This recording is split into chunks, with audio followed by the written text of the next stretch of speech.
ولذلك المرأة لازم تلتفت لنفسها، تلتفت للسانها.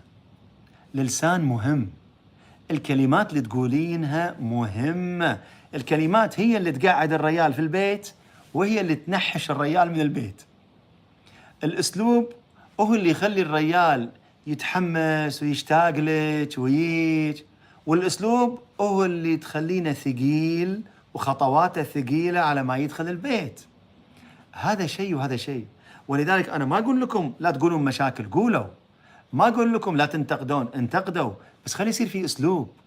يعني النبي صلى الله عليه وسلم علمنا شلون ننتقد. تقدمون المدح ثم النقد. يعني النبي صلى الله عليه وسلم قال نعم الرجل عبد الله لو كان يقيم الليل.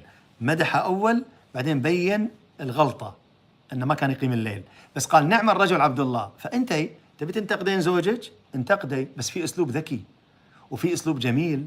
ابدي بالمدح، ابتسمي، تزيني، خلي يشوف وجه حلو، خلي يشوف عيون حلوة، خلي يشوف يعني مكياج جيد إذا كان طبعا يحب المكياج، خلي يشوف لبس طيب، خلي يشم ريحة حلوة. إذا كل هالشكل أمام الرجل داخل البيت وتسمعينه كلمتين حلوين، والله بعدين لو اشتكيتي 1000 شكوى ما عنده مشكلة، تقبل نفسيته، لأنه الشكل استقبل شكل جميل. ثانياً الكلام جميل، فخلص انفتحت نفسيته. يعني مثل يوسف عليه السلام في السجن، لما سألوه قالوا له فسر لنا الحلم، ايش قال لهم؟ يوسف عليه السلام ذكي ويعرف شلون يتكلم، ما راح فسر الحلم مباشرة. ليش؟ لأنه الحلم في مشكلة. واحد منهم يسقي حق الملك خمر والثاني بيصلب، يعني فيها أزمة. فايش قال لهم؟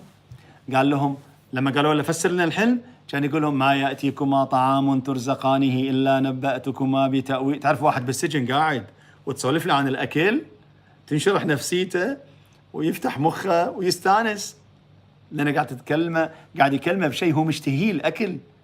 فلما نفسيتهم ارتاحت وهم يسمعون الأكل وكانوا مرتاحين وسعداء، بعدين راح فسر لهم الحلم، لأن الحلم تفسيره شوي يضيق الخلق يعني. فهو ما يبي يقدم ضيقة الخلق على الوناسة، ونسهم، ضحكهم، وبعدين راح تكلم وانتقد. الكلام مهارة. الجاحظ لما ألف كتابه شنو قال؟ قال الرجل أسلوب. تصور، شوف، اختزل الإنسان في الأسلوب. فأسلوب المرأة هو اللي يكسب الرجل، أسلوب المرأة هو اللي يطرد الرجل، أسلوب المرأة هو اللي يخلي الرجال مستقيم، أسلوب المرأة هو اللي يخلي الرجال معوج. أسلوب. ولذلك المرأة الصالحة، المرأة اللي فيها بركة، المرأة اللي تحسن إنها تتكلم صح، هذه مثل المغناطيس تسحب زوجها، وزوجها راح يستحي على وجهها إنه يخونها أو إنه يغلط في حقها. ليش؟ لأنها قاعد تتعامل معاه تعامل صحيح.